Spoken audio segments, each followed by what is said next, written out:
Halo, selamat pagi semuanya. Berjumpa lagi dengan Miss Opi di hari ini. Apa kabar semuanya? Sehat-sehat selalu kan? Oke, jangan lupa selalu menjaga kebersihan. Dan kalau misalnya anak-anaknya mau keluar rumah, selalu pakai masker ya.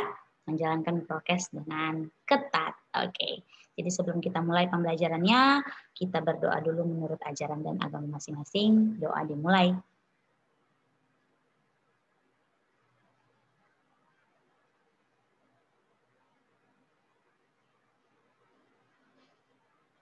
Doa selesai.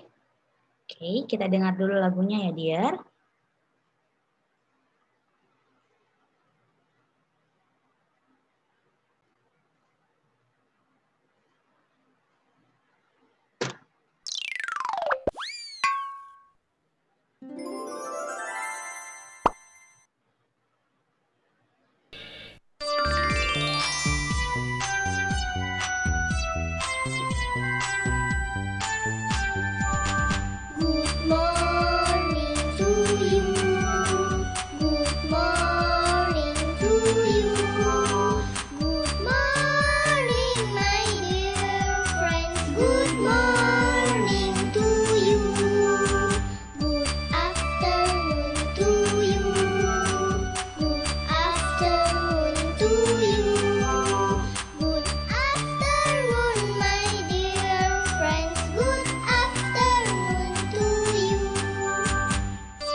Oke, dear, kita udah dengarkan lagu tadi ya. Oke, semoga anak-anaknya senang mendengarkan lagunya ya, dear. Baik, nah minggu lalu kita sudah bahas mengenai materi ensemble, kemudian ensemble terbagi atas beberapa bagian, yaitu ensemble sejenis dan ensemble tidak sejenis yang biasa kita sebut dengan ensemble campurannya. Oke, sebentar.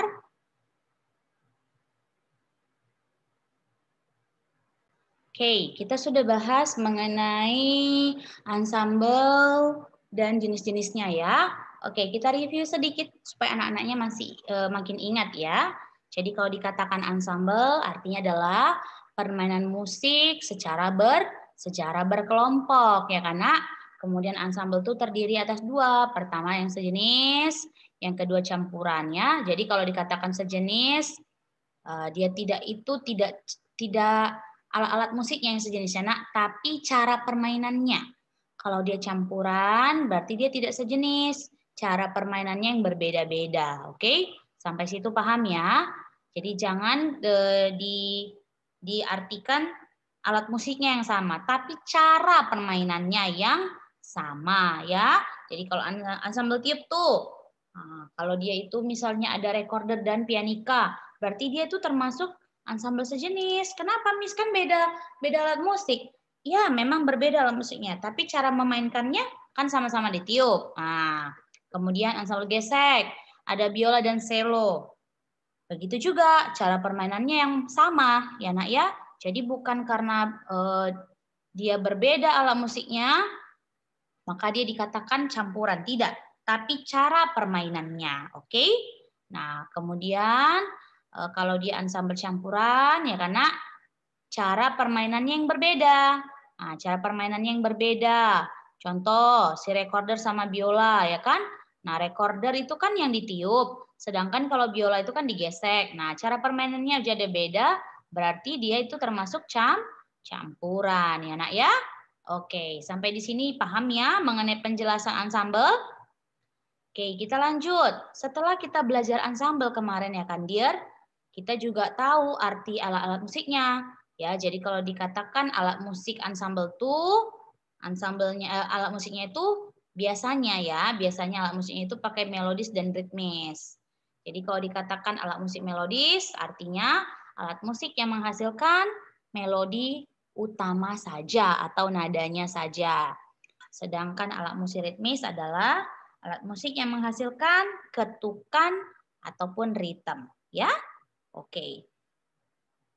Kemudian setelah kita mengetahui arti-artinya, cara permainannya, kita juga harus tahu cara membaca partitur lagu, ya. Jadi partitur lagu itu bisa kita lihat dia ada pola melodisnya, ada pola ritmisnya, ya. Jadi kalau pola irama itu terbagi dua, Nak. Pola irama melodis dan pola irama ritmis, ya. Nah, jadi kalau dikatakan apa, Miss, artinya pola irama melodis? Nah, artinya adalah bentuk bacaan untuk nada di dalam partitur lagu, ya, atau pola dia. Jadi biasanya itu pakai notasi angka. 1, 2, 3, 4, 5, 6, 7, 1 titik. Ya kan? Kalau dia notasi balok, gambarnya seperti ini. Oke? Kalau pola irama ritmis, Miss, gimana? Nah, kalau pola irama ritmis, biasanya itu kita temukan dia pakai simbol X. Atau simbol yang begini. Atau sesuai dengan si penulisnya, ya. Sesuai dengan petunjuk bacaannya, ya. Oke, contohnya begini. Ini adalah bentuk pola irama ritmis. Coba anak-anaknya lihat ya. Oke, kalau dia triangle bentuknya seperti ini, Nak. Nah, ya kan? Jadi dia sesuai dengan si penulisnya maunya gimana. Kalau dia tamborin dia pakai notasi balok kayak begini. Ya? Oke, bisa ya? Nah, ini contoh untuk pola irama ritmis. Oke? Nah, kemudian yang mau kita bahas hari ini adalah alat-alat musik yang bisa kamu temukan ataupun aneka alat musik ensemble yang bisa kamu temukan dari cara permainannya. Dari cara permainannya. Oke? Nah, ini ada 5 ya, Nak. Dikelompokkan dengan 5 cara aneka alat musiknya. Oke? Yang pertama, alat musik tiup. Oke, kalau dikatakan alat musik tiup, artinya alat musik yang cara permainannya dengan cara ditiup. Nah, ada recorder, ada flute, saksofon, trombon. Nah, apalagi kira-kira selain itu? Iya, boleh trompet. Apalagi dia? Trompet, ada trompet. Kemudian ada pianika, boleh, boleh. Kemudian apalagi, Nak? Suling. Seruling, benar. Kemudian apalagi selain itu? Yang tradisional juga boleh. Atau yang modern pun boleh. Oke, ada klarinet. Apalagi kira-kira? Oke, kalau hanya itu juga boleh ya. Nah, setelah ini kita lihat cara permainannya yang kedua, yaitu alat musik pukul. Nah, alat musik pukul itu istilahnya adalah alat musik perkusi, ya, yang berarti alat musik yang cara permainannya dengan cara dipukul. Nah, contohnya ada kastanyet, ada tamborin, ada drum, simbal, apalagi kira-kira? Ada yang tahu? Oke, ada gendang, benar sekali. Apalagi, Nak? Iya, ada taganing, ya.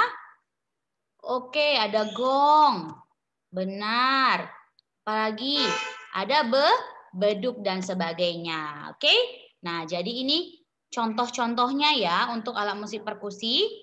Kemudian kita bisa lihat lagi alat musik yang ketiga, yaitu alat musik petik. Nah, alat musik petik ini pakai dawai. Apa itu Miss Dawai? Dawai itu adalah senar. Ya, jadi artinya adalah alat musik yang cara permainannya dengan cara dipetik. Itu artinya alat musik petik ya, dear. Nah, contohnya ada kontrabas, ada harpa, ada gitar, ada sasando. Oke? Nah, jadi anak-anaknya bisa tambahkan lagi apa contohnya kira-kira alat musik yang bisa dipetik selain yang Miss tuliskan ini. Kemudian aneka alat musik yang keempat adalah alat musik tekan ya. Tapi dia menggunakan tuts ya nak ya. Jadi alat musik ini artinya adalah alat musik yang cara permainannya dengan cara ditekan. Contohnya adalah piano, keyboard, organ. Nah, boleh juga kamu tuliskan di situ clavinova ya. Kalau pianika Miss boleh ya. Jadi pianika itu juga cara permainannya dua. Pertama ditiup, yang kedua adalah ditekan. Oke.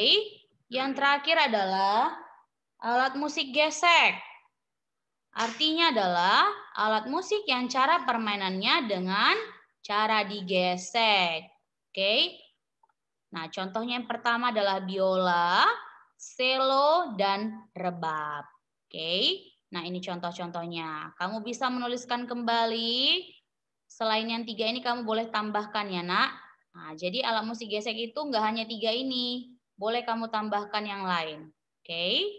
Nah, setelah kita mengetahui aneka alat-alat musik itu, kita mau melihat bagaimana sih cara mempertunjukkan permainan alat musik ini. Nah, silakan dibaca ya. Kita baca bersama. Pertunjukan permainan alat musik ritmis merupakan suatu kegiatan dalam mempertunjukkan permainan alat musik ritmis kepada orang banyak. Nah, kegiatan itu dapat dilakukan di tempat tertentu atau di gedung pertunjukan. Suatu pertunjukan musik tentu mempunyai maksud dan tujuan. Maksud dan tujuan pertunjukan musik diantaranya sebagai media apresiasi, uji keterampilan bermusik, atau sebagai pelestarian budaya bangsa. Adapun unsur-unsur pertunjukan musik meliputi materi pertunjukan pemain dan penonton. Materi pertunjukan berupa musik yang dimainkan. Pemain merupakan orang yang terlibat langsung dalam pertunjukan. Penonton merupakan orang yang menikmati musik.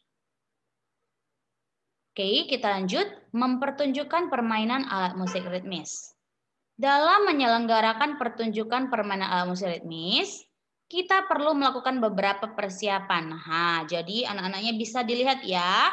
Pertama, yang perlu kita lakukan adalah membentuk panitia kecil.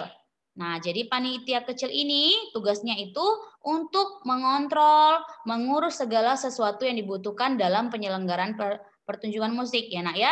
Jadi misalnya kita bisa menunjuk ketua kelompok, kemudian wakil, sekretaris, kemudian seksi humas ya, yang bagiannya itu untuk memberikan selebaran ataupun informasi kepada masyarakat supaya orang-orang datang dan menonton pertunjukan kita. Yang kedua adalah menentukan materi ujian ya. Materi sajian ini berupa notasi irama yang akan dimainkan menggunakan alat musik ritmis ya. Nah, contohnya tadi pola iramanya bagaimana? Ya, yang Miss bagi ini ya, ini contohnya. Jadi inilah yang akan nanti kamu persiapkan. Ya, jadi setiap anak kalau ingin membuat sebuah pertunjukan musik, kamu harus menyiapkan partitur. Jadi saat kamu praktek, saat kamu menampilkan pertunjukan kamu itu, kamu nggak akan lagi kebingungan bagaimana sih cara memainkannya. Nah, karena sudah ada panduannya. Kemudian yang ketiga adalah kita menentukan waktu dan tempat. Pemilihan waktu dan tempat dapat dibicarakan dengan guru kelas. Waktu pertunjukan sebaiknya dipilih dengan tidak mengganggu mata pelajaran lainnya. Tempat pertunjukan dapat dilakukan di ruangan kelas dengan ditonton oleh siswa lainnya. Ya, jadi kalau misalnya kita sudah kembali ke sekolah ya karena pandemi ini udah usai, kita bisa membuat sebuah pertunjukan musik. Nah, jadi misalnya anak-anaknya lagi ada nih sesi seni musik, kan kita 1 kali seminggu nih ya kan, 40 menit. Nah, anak-anaknya sudah bisa menyiapkan Jadi penontonnya nggak usah kita ambil dari luar, teman-temannya yang ikut praktek aja yang ikut menonton ya. Nah, itu yang untuk ketiga. Kemudian terakhir adalah kita melaksanakan latihan. Nah, latihan sebaiknya dilakukan secara rutin dan bertanggung jawab. Tujuannya apa, Miss? Supaya pementasannya itu berhasil. Jadi anak-anaknya itu nggak lagi gugup, nggak lagi nervous, nggak lagi kebingungan bagaimana cara menyampaikan permainan alat musiknya.